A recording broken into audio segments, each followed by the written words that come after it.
Bonjour à toutes et à tous, il est 15 heures. Bienvenue dans cette nouvelle édition. Voici les principaux titres.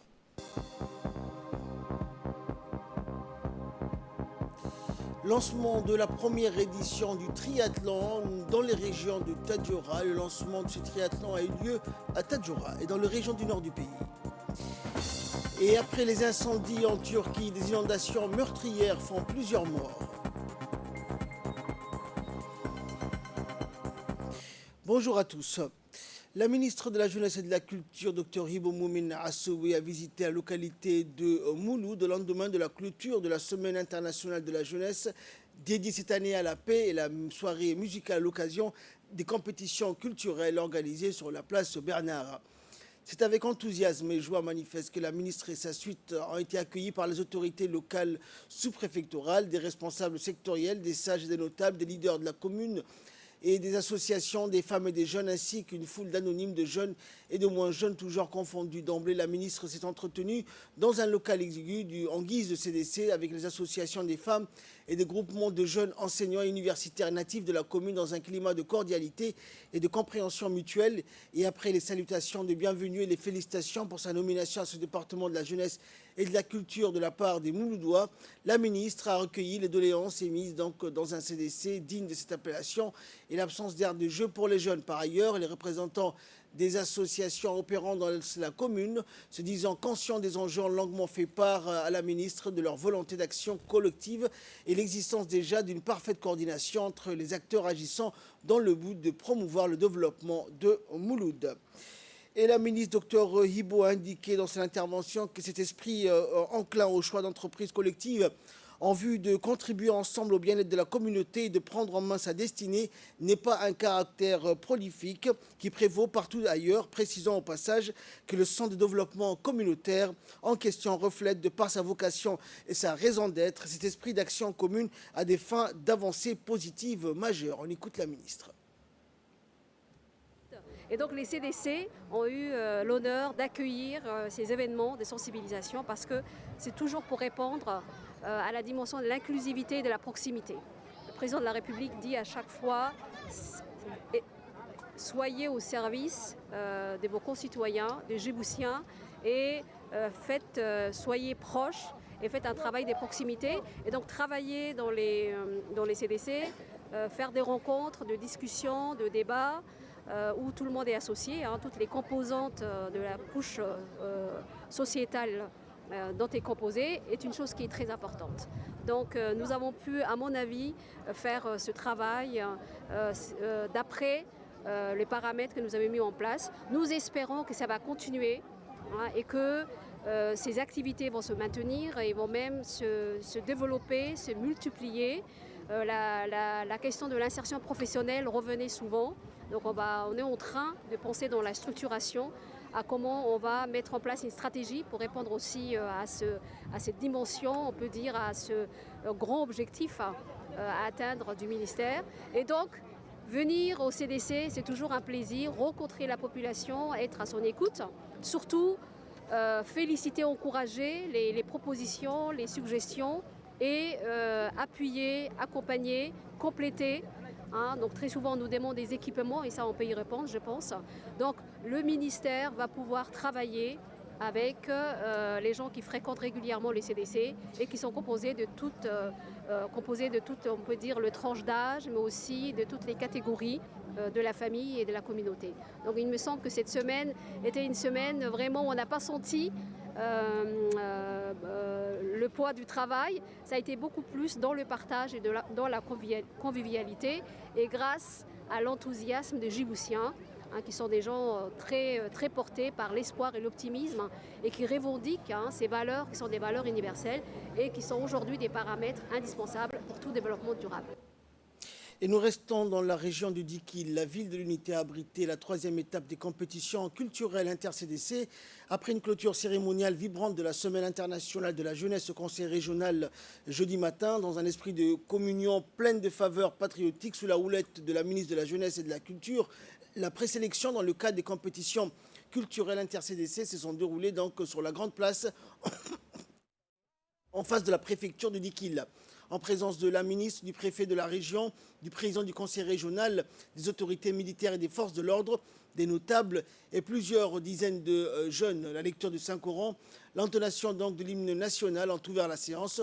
Plusieurs troupes de la ville de Dikil en lice ont présenté des danses traditionnelles et modernes, des sketchs portant sur la nécessité absolue de la concorde et ses bienfaits, des expressions humoristiques couronnées par des sensibilisations contre les dangers des nouvelles variantes du Covid-19, des MGF, des grossesses non désirées, entre autres. Notons les interventions claires et concises des notables et dignitaires toujours confondus, exhortant les jeunes et les parents sur place à préserver la paix, l'unité et la cohésion, selon ces derniers, une triade indissociable. Et la soirée donc s'est clôturée en appelant donc pour une prise de conscience des enjeux des jeunes, des défis à relever qui pointent l'horizon dans la sérénité et la quiétude, s'impliquant avec entrain dans la culture de paix. Après le sud, direction le nord du pays, où nager, pédaler puis courir sur une même course, voilà un nouveau challenge proposé aux Tadjouriens et aux Bokois. Sous l'égide du secrétariat d'État chargé des sports, le complexe sportif de Tadjoura, en partenariat avec le conseil régional, a lancé donc la première édition du triathlon pour les athlètes des régions du nord du pays. Cela trottait dans de nombreuses têtes depuis plusieurs semaines. Organiser un triathlon à Tadjoura est enfin devenu une réalité et surtout un pari réussi. Le programme a démarré très tôt par une partie de natation, 50 mètres dans l'eau, puis 3 km à pédaler et 5 km de course à pied. Cette formule est originale dans la mesure où, en règle générale, chaque triathlète effectue les 3 épreuves, nage, vélo et course à pied. Le triathlon est défini comme une course continue composée de plusieurs discipline pratiquée en séquence. L'objectif est de terminer la course dans le temps le plus rapide possible.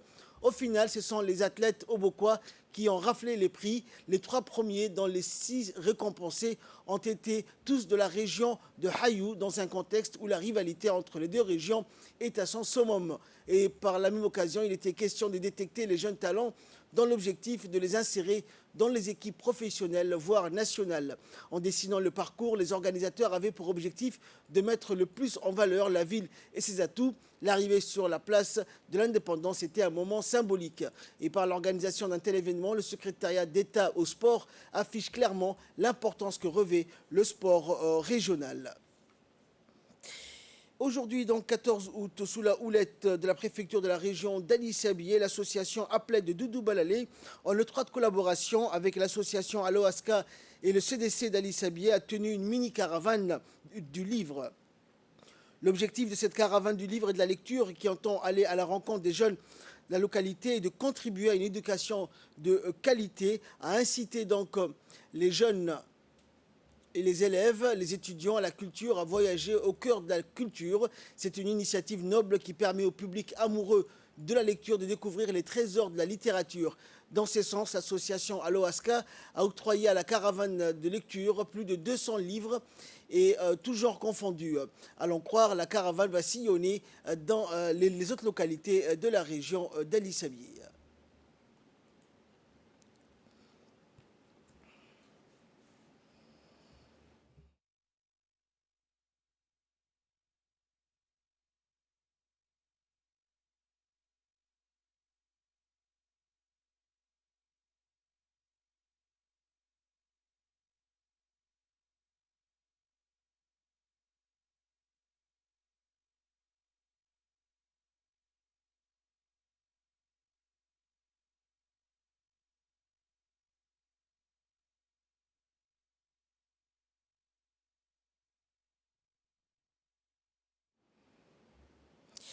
Et enfin, dans le dossier de cette édition, nous allons parler technologie et revenir sur la transformation du numérique. Regardez, c'est un magazine de la rédaction.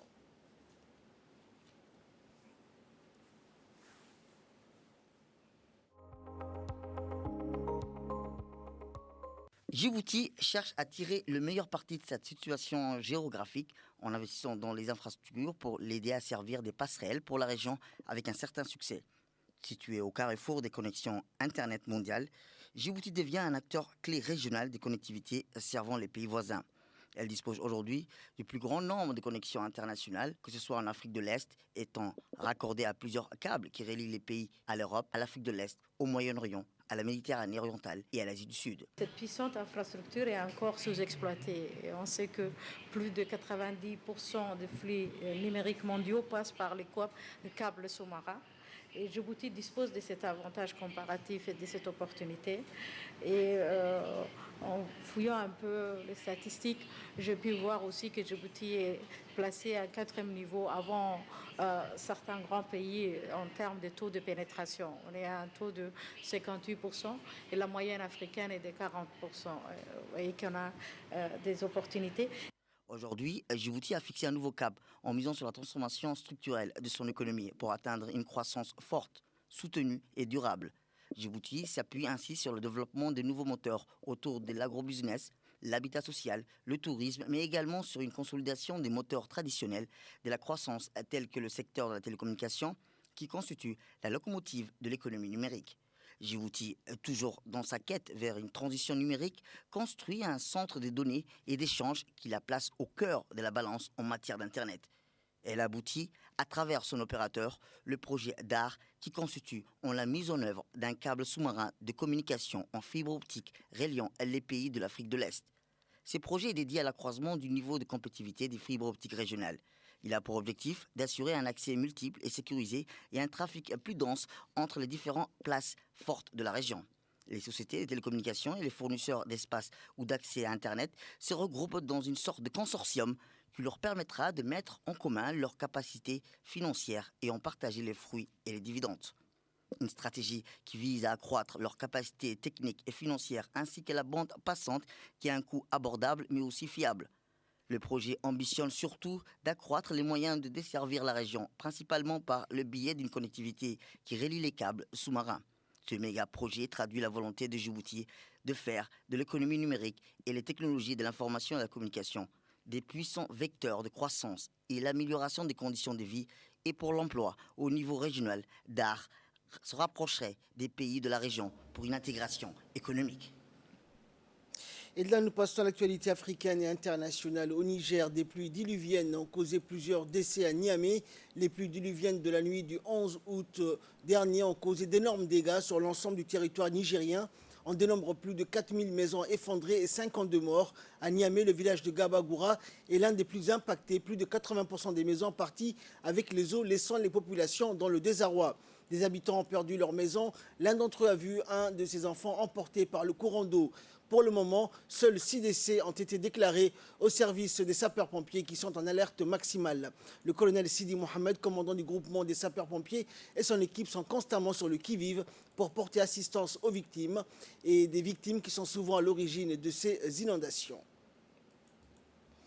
En Turquie, après les incendies, les inondations meurtrières, quelques jours après les incendies, la Turquie est touchée par des violentes inondations, les pires de ces dernières décennies, disent les experts. Il y aurait au moins une trentaine de morts. Les vues aériennes donc, de la ville de Kastamonu, au nord de la Turquie, donnent un aperçu des dégâts causés par les inondations. Des torrents ont débordé donc en quelques minutes. Des vagues de boue se sont engouffrées dans les rues de la ville. Dans cette région, 25 personnes ont trouvé la mort. Dans la province voisine de Sinop, également touchée, on déplore 2 morts. Et il y a encore de nombreux disparus. Il s'agit des pires inondations en Turquie depuis des décennies, selon les spécialistes. Le président Recep Tayyip Erdogan s'est rendu sur place pour apporter son soutien aux sinistrés. Ces inondations ont été causées par d'importantes chutes de pluie depuis mardi soir. En plus du bilan humain très lourd, les dégâts matériels sont considérables. Et enfin, parlons Covid, mortalité record en Russie, 815 morts enregistrés en 24 heures. 30% des Russes ont été vaccinés. La Russie enregistre pour la deuxième fois en 2 jours un record de morts du Covid. Les autorités sanitaires font état de 815 décès attribués au variant Delta. Fin juin, l'agence des statistiques Rostat estimait 300 000 le nombre de Russes morts du Covid-19. Le vaccin Sputnik V suscite la méfiance et à peine 30% des Russes sont vaccinés. Selon le maire de Moscou, la pandémie recule dans la capitale russe et le nombre d'hospitalisations diminue. La vague des contaminations au variant Delta s'étendrait désormais au reste de la Russie. C'est ainsi que prend fin cette édition. Merci de l'avoir suivi. Excellent après-midi sur Télé Djibouti.